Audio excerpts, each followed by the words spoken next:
This program is for discussion purpose only. Business Plus TV or any of our anchor does not bear any responsibility or liability towards the content.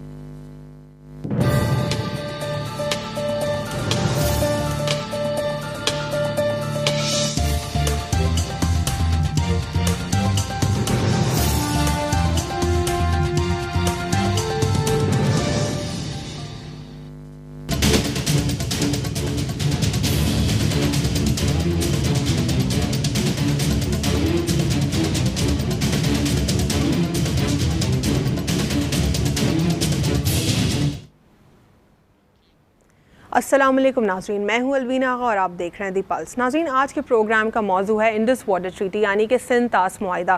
Sindh طاس معاہدہ کیا ہے، کب ہوا، کیسے ہوا، کن وجوہات کی بنا پر ہوا، اور پاکستان اور انڈیا جب دو مختلف ممالک میں جو ہے تقسیم ہوئے، ہندوستان کی ایک سرزمین کو تقسیم کیا گیا پاکستان اور انڈیا میں، تو کیا یہ ڈسپیوٹ ختم ہو گیا؟ سوال یہ ہے، لیکن ڈسپیوٹ ختم نہ ہو سکا۔ پاکستان کی بے شمار باتوں پر انڈیا کے ساتھ کنفلکٹس رہے، جن میں سب سے پہلا جو بنیادی جو ایک مسئلہ ہے وہ پانی کا مسئلہ رہا، اور وہ ابھی تک حل نہ ہو سکا۔ پاکستان اور انڈیا کانسٹنٹلی بات کرتے رہے، انڈیا نے پاکستان کو تھریٹن بھی کیا، یعنی دھمکی بھی دی کہ پاکستان جو ہے اس ایشو پر بات کرے۔ پاکستان تھوڑا سا پولیٹیکل انسٹیبلٹی کے حالات کی بنا پر اگر بات جب نہیں کر پایا تو انڈیا بہت سیویئر جو دھمکیوں پر اتر آیا۔ یہ جو میں آپ کو کوٹ کر کے بتا رہی ہوں، یہ ایک انٹرنیشنل میگزین ہے، کولیا میگزین، ان کے ورڈز ہیں۔ ایک جرنلسٹ آئے جو کہ جن کا دو ڈفرنٹ ایریاز ہے، ایٹامک انرجی سے بھی تعلق تھا اور ویلی جو ہے ایک وہاں سے بھی ان کا وہ تعلق تھا، انہوں نے کوٹ کیا اور 1951 میں انہوں نے کوٹ کیا تھا۔ یہ اسپانسر کیا تھا کولیاز میگزین نے ایک ٹرپ، جب یہ ٹرپ انہوں نے اسپانسر کیا، انہوں نے سارا معائنہ کیا جگہ کا، تو انہوں نے کہا یہ ایک پولیٹیکل جنگ نہیں ہے بلکہ ایک اکانومک جنگ ہے، تو ورلڈ بینک کو چاہیے کہ اسپانسر کرے اور کینالز اور بیراجز بنائے تاکہ ان کا یہ جو مسئلہ ہے اس کو حل کیا جا سکے۔ لیکن سوال سب سے بڑا یہ ہے کہ کیا صرف اور صرف ایک اکانومک جنگ تھی؟ اگر یہ اکانومک جنگ تھی تو دوبارہ اب کیوں یہ مسئلے اٹھ رہے ہیں؟ کیوں انڈیا وائلیٹ کر رہا ہے انڈس واٹر ٹریٹی کو؟ جب یہ سائن ہوئی تھی تو جو ایریاز اگر ہم دیکھیں تو اس کو ڈیوائڈ کیا گیا تھا، 3 دریاؤں کو ڈیوائڈ کیا گیا تھا انڈیا کے لیے، اور باقی 3 ایریاز پاکستان کے پاس آئے۔ پاکستان کن ایریاز پر صرف اور صرف کام کر سکتا ہے اور انڈیا پر یہ بہت کلیئر تھا ٹریٹی میں۔ اور کیا یہ ساری اس کی ڈیموگرافکس کیا ہیں، یہ تھوڑا جاننا ضروری ہے، تو میں اگر آپ کو ڈیموگرافکس بتاتی چلوں یہ کہاں سے آتا ہے، تو یہ جو انڈس واٹر ہے یہ تبت چائنا ماؤنٹین سے فلو کرتا ہوا جو ہے داخل ہوتا ہے انڈیا میں، انڈیا سے داخل ہوتا ہوا یہ آتا ہے کشمیر میں، کشمیر کی جانب بڑھتا ہوا یہ گلگت بلتستان کی جانب آتا ہے، گلگت بلتستان سے یہ KPK میں داخل ہوتا ہے اور KPK سے پنجاب کی جانب بڑھتا ہے اور پھر پنجاب سے سندھ میں آتا ہے، سندھ سے یہ کراچی میں آتا ہے اور کراچی سے جب یہ فلو کرتا ہے تو عربین سی میں یہ اختتام پاتا ہے۔ یہ اگر ہم دیکھیں کہ کیا اس کا سیناریو ہے تو اس میں بے شمار دریا ہیں، لیکن جو 5 پاپولر دریا ہیں وہ ہیں جہلم، چناب، راوی، بیاس اور ستلج۔ پاکستان اور انڈیا کی ڈویژنز کی گئی ہیں، انڈیا جو ہے وہ صرف اور صرف ستلج، بیاس اور راوی یہ انڈیا کے حصے میں ہے، اور پاکستان کن پر ڈیمز کنسٹرکٹ کر سکتا ہے؟ پاکستان کے حصے میں کون سے؟ تو چناب، جہلم اور Indus water it self. Pakistan کوئی ٹریٹی کو وائلیٹ نہیں کر رہا، پاکستان کی لیکن کچھ لیکنگس تھیں اس وقت کے جو ڈرافٹرز تھے، جب یہ کیس بن رہا تھا، جب یہ پورا ڈرافٹنگ ہو رہی تھی اس ٹریٹی کی، تو اس وقت کچھ پاکستان کی کیا لیکنگس تھیں، اور پاکستان کی لیکنگس کے علاوہ انڈیا کیا وائلیشنز کر رہا ہے؟ انڈیا اب 2002 میں اگر ہم نے دیکھا مشرف کے ایرا میں بہت یہ ڈیمز کا ایک ایشو ریز ہوا، مشرف نے بہت بات کی، مشرف کی حکومت نے اس پر بات کی، 80 سے زائد ڈیمز کنسٹرکٹ کیے جا چکے ہیں پاکستان کے پانی پر۔ آج ہم ان تمام موضوعات پر اپنے پروگرام میں گفتگو کریں گے۔ ہمارے ساتھ موجود ہیں بیرسٹر شاہدہ جمیل صاحبہ، thank you ma'am for joining us. یہ فیڈرل فارمر منسٹر بھی فارمر فیڈرل لا منسٹر بھی رہ چکی ہیں اور میرے لیے بہت زیادہ جو ہے رسپیکٹیبل ہے، اس لیے بھی کہ ایک تو قانون سے تعلق رکھتی ہیں، دوسرا یہ کہ میری ٹیچر ہیں۔ Ma'am once again thank you for joining us. We were actually hoping کہ آپ لاسٹ ویک ہمارے ساتھ اس موضوع پر بات کرتی، لیکن اپنی مصروفیات کی بنا پر آپ ہمارے ساتھ شرکت نہ کر پائیں، تو ma'am what would you like to say on the topic? میرے خیال میں یہ بہت بڑا سانحہ ہے ہمارے لیے، کیونکہ آہستہ آہستہ جس وقت یہ بنا اس وقت بلکہ ہم نے غلطیاں کیں اس کی ڈرافٹنگ میں، جیسے آپ نے ذکر کیا، بالکل صحیح کیا کہ اس کے اندر جو ہم نے غفلت کی کہ جو ڈیفینیشنز تھے جو سمجھاتے ہیں کہ ایک ایک لفظ کا مطلب کیا، مثلا سٹوریج ٹینک کیا ہے۔ اب سٹوریج ٹینک اگر ٹینک کی بات ہو تو اس کو چھوٹی چیز سمجھی جاتی، لیکن ہندوستان نے اس کو جھیل تک کی ایک حیثیت دے دی، اور وہ بار بار اسٹوریج ٹینکس کو بہانہ بنا کے رن آف دا مل پلانٹس کے بہانے سے یعنی وہ ٹیکنیکلی کھیل رہا ہے 80 ڈیمز اس بہانے سے لگا کے کہ جی صرف ہم ڈائیورشن کر رہے ہیں. ڈائیورشن کا مطلب یہ ہے کہ پھر اب جو چناب اور جھیلم یہ لمبے ہو گئے ہیں, جتنے پہلے لمبے نہیں تھے. جتنا سرفیس واٹر یعنی اوپر کا پانی جو ہے جتنا وہ کھینچے گا اتنا ہی ایویپوریشن بھی ہوگی, کیونکہ دھوپ اس پہ لگتی ہے, پانی اٹھتا ہے, کنویکشن. یہ للنتھل نے بھی جب کولیا میگزین کے لیے جب اس نے لکھا یہ سارے سیناریو بیان کیا تب بھی اس نے یہ کہا تھا سمرز میں بہت پانی ضائع ہوتا ہے, آدھے سے زیادہ ایویپوریٹ ہو جاتا ہے, آدھا جو ہے ادھر ادھر چلا جاتا ہے. اصل رپورٹ للنتھل کی نہیں تھی, جس رپورٹ کو دبایا گیا اور جو اصلی اور اچھی رپورٹ تھی ٹپٹن کی تھی. ٹپٹن نے اسی وقت دیکھ لیا تھا کہ یہ معاملہ جو ہے یہ جائے گا خطرہ جنگ کی طرف بھی جا سکتا ہے. یہ مسئلہ جو پیدا کیا گیا ہے یہ ایکچولی میں حیران تھی. دوردرشن میں ایک پروگرام تھا 2002 میں اور ہم اس کو دیکھ رہے تھے, لاہور سے ہم آ رہے تھے ٹو اسلام آباد. تو لاہور میں وہاں پہ میں نے دیکھا ٹی وی پہ کہ وہاں ایک بریگیڈیئر نائر تھے, وہ بات کر رہے تھے اور کہہ رہے تھے کہ یہ ہماری نٹ کریکر اسٹریٹجی ہے پاکستان پہ. یعنی کہ ہم اس کو جیسے کہ اخروٹ کو ہم توڑتے ہیں اسی طرح سے ہم اس کو باقاعدہ اس کے ہولڈر میں ڈال کے اس کو توڑ رہے ہیں. جب آپ دیکھیں تو جس طریقے سے پانی کی قلت پیدا کی جا رہی ہے تو صحیح معنوں میں یہ ایک واٹر وار ہے. بہت سے جگہوں میں کہتے ہیں کہ یہ بعد میں آئے گی یہ سب. میں کہہ رہی ہوں کہ 1947 سے واٹر وار ہمارے خلاف شروع ہو گیا اور آج ہم دیکھیں گے تو عروج پہ آ گیا. اور اس کی وجہ سے ہمارے یہاں پانی کی قلت اور ساتھ ساتھ اس کے ایک تو یہ ہوئی اور پھر ہماری سمجھیے کہ گلوبل کمپلیکیشن آ گئی. Ma'am will Pakistan lose more water, food, water like flood control اگر پاکستان نے اس کو سیریسلی نہ لیا؟ اگر ہم اتنے ڈینجرس نہج پہ آ کے کھڑے ہوں گے, ڈیمز ہمیں اور بنانی پڑیں گی, ساتھ ساتھ اس کے واٹر مینجمنٹ کرنی پڑے گی, کنزرویشن کرنی پڑے گی, کتنا ہم پانی استعمال کر سکتے ہیں زراعت میں, کتنا انڈسٹری میں, کتنا کھانے پینے کے لیے. کیونکہ بغیر پانی کے اگر پاپولیشن مر جاتی تو نہ انڈسٹری کا کوئی فائدہ, نہ کوئی پیٹرولیم کا, نہ کسی چیز کا. بنجر زمین ہو جائے گی, اس میں کوئی انسان نہیں ہوگا. تو بیسکلی اب ہمیں ایلوکیشن کرنی پڑے گی اور کنزرویشن مینس پانی بچانے کا طریقہ. ہمارے ہاں بہت پانی, آپ دیکھ لیں شہر کے اندر ہمارے یہ ٹینکرز پھرتے ہیں اور ان کے پیچھے جو نلکے ہیں اس میں سے پانی گرتا رہتا ہے. وہ سارا پانی جو ہمارا ہے. ایک اور چیز جو ہے پہلو جو بہت ہی خطرناک ہے, ہم نے اپنے ملک میں جو فارسٹ کور ہے, درختیں جو ہیں ان کو ہم نے پہلے ہماری 25% تھیں, آج جا کے وہ 4% پہ آ کے کھڑی ہو گئی. بعض لوگ کہتے ہیں کہ اس سے بھی تھوڑا سا کم. ہم نے جو ٹری کٹنگ کی ہے اس لوگوں کو سمجھ نہیں, وہ سمجھتے ہیں کہ درخت جو ہے وہ صرف اور صرف فرنیچر بنانے کی چیز ہے یا پھر چڑیوں کے لیے. ایکچولی یہ غلط ہے. اس کی یہ پانی کا سائیکل جو ہوتا ہے, بارش کا سائیکل, اس کا حصہ ہے. اگر درختیں نہیں ہوں گی بارش نہیں ہوگی.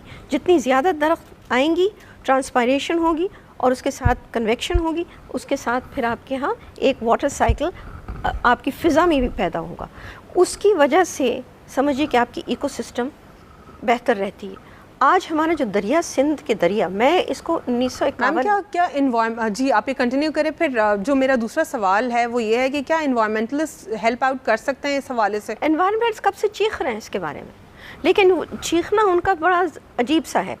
وہ بات کر رہے ہیں, ساری چیزوں کو پوائنٹ آؤٹ کر رہے ہیں, مگر جس چیز میں ان کی ہمت نہیں ہے, جرأت نہیں ہے, وہ یہ ہے کہ ڈیمز, کالا باغ ڈیم کا ایشو تو کسی نہ کسی طریقے سے اس کو ٹیکل کرنا پڑے گا. جو شکایتیں اس پہ ہیں, دیکھیے وہ شکایتیں جو ہیں ان کی ایک حقیقت ہے. تو جب کوئی شکایت ہوتی کسی چیز کی, اس کا حل نکالا جاتا ہے. اس کا حل یہ نہیں کہ آپ بالکل بند کر دیں. شکایت کا حل یہ ہے کہ آپ طریقہ نکالیں. وہ کہتے پانی چوری ہوتی, مان لیا, اچھا چلے پانی چوری ہوتی, اس کا طریقہ نکال. آج کل کے زمانے میں ڈیمز ایسے بنتی کہ پانی چوری کرنا آسان نہیں ہے. یہ تو جاہل قوم کو آپ کہیں گے کہ جی پانی چوری ہوگی. آج کل کے ڈیمز جو بن رہے ہیں ان کی ٹیکنالوجی ڈفرینٹ ہے, ان کا طریقہ کار ڈفرینٹ ہے. اس کے اندر آپ میکینزمز آف کنٹرول صحیح معنوں میں بنائیے, اس میں ہم آہنگی پیدا کیجیے, اور پھر اس ٹیکنالوجی کے ذریعے سے اس کو ایسا بنائیے کہ وہ چیز جیسے پرانے ڈیمز میں تھی وہ نئے ڈیم میں نہیں ہوگی. لیکن شروع تو کریں آپ اس طرف آنا. اس کے علاوہ یہ ہے کہ ایک دم کلوز کر دیا. تو ایک سوال اٹھتا ہے کہ ایک لوور رائپیرین ہے سندھ، اس کے اندر اتنا شور جو مچا ہے، بات سمجھ میں نہیں آتی کہ پانی ہمارا ضائع ہو رہا ہے. اگر ضائع ہو رہا ہے تو آپ نے سندھ میں کیا کیچمنٹس بنائے ہیں؟ آپ کے 10 سال یہاں بیٹھے ہوئے ہیں، آپ نے کیا کیچمنٹس بنائی ہیں؟ آپ نے کیا اس کے لیے تیاری کی ہے کہ پانی جو جا رہا ہے اس کو ہم بچا سکیں؟ کوئی ایسی چیز نہیں. الٹا یہ کہ ہماری ہلیجی لیک جو ہے، منچر لیک، بلکہ ہلیجی لیک تو بہت ہی کم ہو گئی، منچر لیک ہماری خطرے میں پڑ گئی. میم وہ کوچی بیراج کی طرف سے اگر گزرے وہ تو لیک تو وہ ریور تو لگتا ہی نہیں ہے. اب تو ریور نہیں، اب تو بالکل ندی بنی ہوئی ہے، چھوٹی چھوٹی ندیاں بن گئی. تو اگر آپ کھڑے ہوں، جب میں 1951 کی بات کری تھی کہ اس وقت میں نے دیکھا تو یقین مانے پہلی جب دیکھا تو ڈر لگا، اتنا پانی اور اتنا اونچا پانی. آج اگر آپ کھڑے ہوں جا کے حیدرآباد کی طرف سے جائیں تو پھر آپ دیکھیں گے لمبی سی برج ہے، لمبی سی برج، اور پانی بالکل آپ اگر پانی جو ہے وہ کم ہو گیا. نیچے کھیت آ گئی ہیں، کھیت باقاعدہ استعمال ہو رہی ہیں کھیت کے، اور حالت بھی بہت گندی ہے پانی جو اگر آپ اس کی لینتھ دیکھیں تو آپ سوچیں کہ اصل میں سندھو دریا کیا تھی، بہت بڑی چیز تھی. انڈس ریور ہماری جو تھی اس کے اندر یہ 5 دریاؤں کا پانی انڈس میں بھی آتا تھا. صرف انڈس ریور نہیں تھی، صرف یہ 5 تھے. جھیلم اور چناب تو انہوں نے سو کالڈ ہمارے طرف ڈال دی، لیکن اس کے اوپر کوئی سمجھیے تحفظ نہیں رکھا کہ کس قسم کی چیزیں اس کے اوپر رکاوٹیں پیدا کریں گے. وہاں پہ ہم نے بہت زیادہ غفلت کی. سیکنڈلی 3 دریا انہوں نے باقاعدہ ڈائیورٹ کر دیا ہے، انڈیا کو دیا اور انڈیا نے ڈائیورٹ کیا. کہاں؟ راجستھان کنال میں، اس کو آج اندیرا کنال کہتے ہیں. وہ سیدھا تھر تک جاتی، تھر کے دوسری طرف انٹو دا راجستھان ڈیزرٹ، اور ڈیزرٹ میں آ کے خشک ہو جاتی. کیونکہ اتنے یوزرز انہوں نے اتنے لوگوں کو وہاں آباد کیا کہ جب تک وہ پانی استعمال ہوتا خشک ہو جاتا. تو یہ کیا اسٹریٹجی ہو سکتی ہے انڈیا کی؟ میرے خیال میں وہ تو غفلت ہے ان کی، کیونکہ اس وقت ایکو سسٹم کی کیا سمجھیے کہ رجحان نہیں تھا. اب سمجھ آ رہی ہے کہ ایکو سسٹم کیا ہے. اس زمانے میں انہوں نے سوچا بس پانی استعمال آئے گا ایسے ہی آ جائے گا، واٹر سائیکل ہے، یا ہواؤں سے ہمیں پانی مل جائے گا. اب سمجھ آ رہی ہے کہ باقاعدہ ایک ایکو سائیکل ہے، اس کو اگر آپ ڈسٹرب کرتے ہیں تو دریا بھی مر جاتی. لیکن یہ تھریٹن کیسے کرتے ہیں پاکستان کو کہ آپ ہر چھوٹی بات پہ جو پاکستان کو دھمکی دی جاتی ہے کہ ہم آپ کا پانی روک دیں گے؟ دیکھیے اس بارے میں جس وقت 1960 کے سنتاس معاہدہ ہوا تھا تو اس سے 10 سال پہلے تک یہی دھمکیاں مل رہی تھی کہ اگر آپ اس معاہدے میں نہیں آئیں گے تو ہم پانی روک دیں گے. اور پھر پانی روکتے تھے جس وقت ہمیں پانی کی ضرورت تھی، پانی چھوڑ دیتے تھے فلڈ جس وقت ہماری کھیتیں کھڑی ہوتی تھی تو اس میں وہ ضائع ہوتی تھی. تو نتیجہ یہ ہے کہ اس وعدے کی بنا پہ ہم سنتاس معاہدے میں آئے اور وہ وعدہ پورا نہیں ہوا، بلکہ وہ ایک بہانہ بن گیا ہمیں پھنسانے کے لیے. اب پھنس گئے. اب جو سب سے گمبھیر چیز یہ ہے کہ ہندوستان کوشش کر رہا ہے کہ جو پچھلا انڈس واٹر ٹریٹی ہے وہ تو ختم ہو جائے، کیونکہ اس میں شور مچ سکتا ہے. اس میں بہت سی چیزیں ہیں جو اگر ہم صحیح معنوں میں اس کو دیکھیں تو ہم کافی شور اکنامک انوائرمنٹل کاؤنسل میں اٹھا سکتے ہیں. تو اب وہ اس سے کھسک کے ایک انڈس واٹر ٹریٹی 2 چاہ رہے ہیں.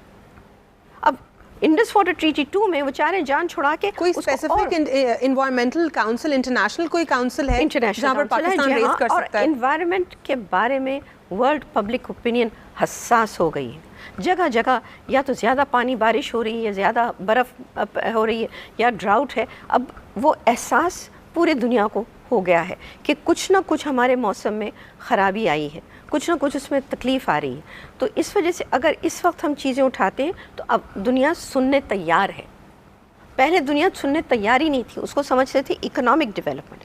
اب لفظ آیا ہے سسٹینیبل ڈیولپمنٹ، جو وہ چیز کو آپ ڈیولپ کریں اس انداز میں کہ کل آنے والی نسل کو بھی وہ فائدہ ہو. یہ نہ ہو کہ آج کی نسل اس کو کھا جائے پی جائے اور آئندہ آنے والی نسل جو ہے بھوکی اور پیاسی پھرتی رہے. تو اس کو سسٹینیبل ڈیولپمنٹ کے طور پہ اس کو باقاعدہ کہا گیا ہے. اب یہ ساری چیزیں جو ہیں ہمیں کرنی چاہیے، مگر اس میں غفلت ہے. اس وقت تو سیاست چل رہی ہے ملک میں اور اس کی پاکستان کی فارن پالیسی کا تو برا حال رہا ہے اس گورنمنٹ کے ٹینیور میں. تو پھر کس ڈپارٹمنٹ کو کہاں جانا چاہیے، کس فورم پہ اس ایشو کو ریز کرنا چاہیے؟ ہماری انوائرمنٹ منسٹری ہے، اس میں بڑے قابل لوگ بھی موجود تھے جب میں وہاں پہ تھی. حالانکہ لوگ کہتے تھے کہ نہیں تھے، بالکل غلط. بہت قابل لوگ وہاں پہ تھے. بہت سی چیزیں، لیکن انوائرمنٹ منسٹری تو کانسٹنٹلی خاموش ہے کیونکہ دبا دیا جاتا ہے اسے. اس کی جو پوزیشن ہے کیبنٹ میں وہ ذرا کمزور ہے. لہٰذا دوسروں کی جو پوزیشن ہے وہ ان پہ حاوی ہو جاتی ہے, وہ ڈومینیٹ کر پاتی ہے, اوور رائڈ کر سکتے ہیں. ٹھیک, قانونی طور پہ ان کو سمجھیے کہ ان کو بائی پاس کر سکتے ہیں, ان سے کہہ سکتے ہیں ٹھہر جاؤ, تو ان کو ڈال دیتے ہیں بیک برنر پہ. اور جو مین ایشوز ہیں کہ ہم یہ ہماری امیجیٹ ایشوز ہیں, اس کے اوپر ان کی باقاعدہ ایک توسیع, ایک سمجھیے کہ they can over ride. So as a result وہ پیچھے رہ جاتے ہیں. We constantly look at World Bank تو اگر لون کی بات آئے تو وہ بہت بھاری لون اٹھا کے پاکستان کو دے دیتا ہے, لیکن جب اس معاہدے کی بات ہوئی تھی اس کا ثالث بنا تھا, میڈیٹر بنا تھا, اب وہ میڈیٹر کہاں ہے؟ کیونکہ ہم نے صحیح معنوں میں قانون نہیں پڑھا. جس چیز کو ہم نے دستخط کی اس کے اندر ایسے میکنزمز موجود تھے. اسی وجہ سے اب ہندوستان نے دیکھا کہ جب وولر ڈیم کا مسئلہ آیا اور تو اس وولر ڈیم اور سلال ڈیم پہ تو ہم نے بہت شور مچایا. اب انڈینز دیکھ رہے ہیں کہ یہ بیٹھ کے پڑھ رہے ہیں, لہٰذا وہ چاہ رہے ہیں مزاج سے کھسکنا. مین چیز ہے کہ انڈس واٹر ٹریٹی اب جو بھی ہے جیسے بھی ہے اب اس کو آپ چینج نہیں کر سکتے. اسی کو ہمیں چلانا ہے اور اسی کے ذریعے سے ہمیں ریلیفز پیدا کرنی. ورلڈ بینک کے بہت سے ایسے شعبے ہیں جو اس کی ریویو بھی کر سکتے ہیں, لیکن ہم نے اس کو, میں جب گئی 2002 میں ٹو جوہانسبرگ, وہاں پہ ورلڈ سمٹ ہو رہی تھی آن سسٹینیبل ڈیولپمنٹ, انوائرمنٹل سمٹ تھی, ہر 10 سال ہوتی ہے. وہاں جب میں گئی تو مجھے حیرت ہوئی جب ہم نے ورلڈ بینک سے بات کی, انہوں نے کہا کہ یہ ایشوز پاکستان نے ٹیک اپ کیوں نہیں کیا, ہم کیوں نہیں بات کیوں نہیں کرتا پاکستان بات. دیکھیے وولر ڈیم کو لے لیجیے, وولر ڈیم باقاعدہ جب ہم نے اس پہ شور مچایا اور مشرف صاحب نے اس کو کہا کہ نا موو آن دس, ہم نے نیوٹرل ایکسپرٹ کی, تو جو سب سے پہلی چیز ہمارے سامنے آئی کہ 27 میٹنگز ہو چکی تھی انڈیا پاکستان کی, اور 27 میٹنگ میں ہم نے کوئی آبجیکشن ہی نہیں اٹھائی. ٹھیک, ایک عجیب چیز ہے. اور ہمارے جو واٹر کمشنر تھے جو بیٹھے ہوئے خاموش, کیونکہ گورنمنٹ نے ان کو اجازت نہیں دی تھی, تو نتیجہ کہ وہ خاموش بیٹھے ہوئے, اور انڈیا بناتا چلا جا رہا تھا, بناتا چلا, خلاف ورزی ہو رہی تھی ٹریٹی کی, اور ہم خاموش. تو چیخا پھر انڈیا نے آ کے کہ 27 میٹنگز میں تو خاموش رہے, اب آئے ہیں بولنے کے لیے. اچھا, انڈین میڈیا کو ہم نے بہت ایکٹیو دیکھا ہے اس ایشو پر, حالانکہ وہی وائلیٹ کر رہے ہیں, وہی ڈیمز بنا رہے ہیں, وہی پاکستان کے لیے خطرہ پیدا کر رہے ہیں, لیکن وہ اتنا اس پر بہت سینسٹیو ہیں اور over sensitive I would say, اور وہ کانسٹنٹلی بول رہے ہیں, وہ اپنی نیشنل انٹرسٹ کو ایڈوانس کرتے ہیں. اور پاکستانی میڈیا تو یہ میرے خیال سے کوئی اتنا انٹرسٹ نہیں ہے, پاکستانی میڈیا کو بتایا نہیں گیا. بہت سے لوگوں نے انڈس واٹر ٹریٹی پڑھا نہیں ہے, سمجھا نہیں ہے, دیکھا نہیں ہے, بلکہ 2002 تک تو بہت مشکل تھا اس کی کاپی ملنا, یہ چھپی ہوئی تھی. جب ہم نے پھر شور مچایا جا کے جوہانسبرگ میں, تب یہ باقاعدہ ان کی ویب سائٹ پہ میں گئی اور اس کو میں نے ہٹ کیا تو بالکل کچھ نہیں ہے, نو ڈاکیومنٹ اویلیبل. تو جب میں نے شکایت کی ان کے ساتھ, اسی کے سمجھے 1 مہینے کے اندر ڈاکیومنٹ آ گئی. تو اس کو پڑھنے سے, اور اس کے ساتھ صرف ڈاکیومنٹ نہیں, اس کے ساتھ جو اینیکسز ہیں اس کو پڑھنا ضروری ہے. ٹھیک, تو کہ اس کے ساتھ تشریح سمجھ آتی ہے کہ یہ ہم نے تماشا کیا اپنے خلاف. یہ ہمارے اپنے لوگ جنہوں نے اس وقت سائن کیا, سمجھیے کہ یہ ہمارے لیے ایک مجرم بنتے ہیں. اب کیا کر سکتا ہے پاکستان انوائرمنٹل کاؤنسل میں ریز کرنے کے علاوہ؟ اب کیا کر سکتا ہے؟ ڈیمیج کنٹرول ہے, بہت سی ایشوز ہیں, اس میں بہت سے میکنزمز ہیں, اس کو ہمیں استعمال کرنا ہے, اس کو غور کرنا ہے, غور کر کے اس کو آگے لے جانا ہے. اس میں بہت سی چیزیں گنجائش ہے. ڈیمیج جو ہونا تھا وہ ہو گیا. پاکستان اب مستقل تا قیامت تک, جب تک کہ اللہ کا کوئی معجزہ نہ بن جائے, اپنی اس کی قدرت تبدیل ہو جائے کلائمیٹ چینج سے, ہمیں نہیں معلوم کہ آگے کیا ہوگا, لیکن فی الوقت ایسے لگ رہا ہے کہ ہم ہمیشہ ڈیمز کے اوپر, بند جو ہے اس کے اوپر ہم ڈپینڈنٹ ہوں گے, ورنہ پانی ہمارا ضائع ہوگا. یہ جو پانی جا رہا ہے سمندر کے اندر اس وقت, ہمیں اس کو باقاعدہ ایک ایکو سسٹم اس کو استعمال کرنا, ایک سائیکل بنانی ہے. وہ سائیکل ہماری اس وقت خطرے میں پڑی ہے, پانی کا سائیکل, اور اس سائیکل کو ہمیں ریوائیو کرنا. ہمارے جو جانور ہیں اس وقت ہمارے دریاؤں میں, وہ ہمارے لیے بہت, جیسے پلہ ہے, بلائنڈ ڈالفن ہے, یہ ہمارے لیے بہت ضروری ہے دریا کے لیے. دریا کی زندگی ان کی وجہ سے ہوتی. ہم کیا کرتے ہیں, ان کو ہم سمجھ کے ساتھ ہم ان کو پکڑ لیتے ہیں, ان کے ساتھ زیادتیاں کرتے ہیں, یعنی ان کو ہم کاٹ لیتے ہیں, ویسٹ کرتے ہیں, ضائع کرتے ہیں. اور نتیجہ یہ ہے کہ دریا جو ہے, اب پہلے زمانے میں دریا کو سمجھا جاتا تھا کہ یہ فزیکل فیچر ہے. اس دور میں اس کو باقاعدہ